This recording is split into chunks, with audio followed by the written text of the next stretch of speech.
Bonjour à vous tous à la maison, ici Ariane Arsenault, je vous souhaite la bienvenue à Vie de recherche. Parents Secours n'est sûrement pas une organisation inconnue pour vous, mais on tient tout de même à vous en parler aujourd'hui et on reçoit donc en studio Émilie Bernier pour nous en apprendre davantage. Bonjour Émilie. Bonjour Ariane.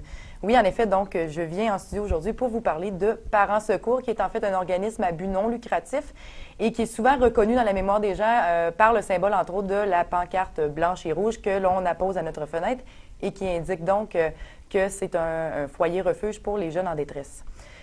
Pourquoi parler d'un tel organisme? Peut-être parce qu'on sent qu'on en entend plus ou moins parler et pourtant, il y a encore des disparitions d'enfants et ce, plusieurs par année. D'après Biométrique Canada, on dit qu'au pays, donc au Canada, il y a plus de...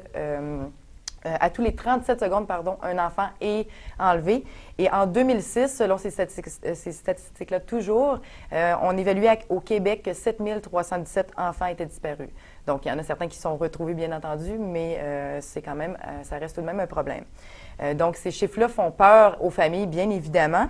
Et ça les touche beaucoup. On peut se fier à l'histoire de Cédrica Provencher, entre autres, qui a disparu donc à l'été 2007.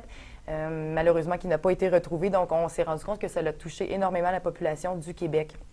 Donc, c'est pour ça que c'est important d'en parler. Donc, de rappeler aux gens que ça existe, Parents Secours. Et ça existe d'ailleurs depuis déjà 40 ans.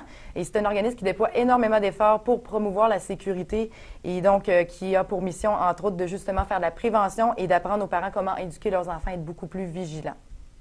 Parents Secours rappelle donc que la prévention débute avec les parents, donc au niveau de la communication. Quelques règles de base qu'ils donnent, entre autres, par exemple, votre enfant quitte la maison, donc toujours s'assurer qu'ils ont un numéro de téléphone pour vous joindre et à l'inverse, vous avez le numéro de téléphone pour les joindre. Et évidemment, il existe beaucoup d'autres règles. Je ne vous les énumérerai pas tous. Par contre, vous pouvez, en fait, je vous invite à aller visiter le site Internet et prendre connaissance de tous ces conseils-là sur le www.parentssecours.ca et vous allez voir qu'il y a énormément de ressources. Sur ce, je vous dis merci beaucoup et à la semaine prochaine, Ariane. Merci beaucoup, Émilie. Voilà, c'est ce qui complète notre émission. Merci d'avoir été des nôtres.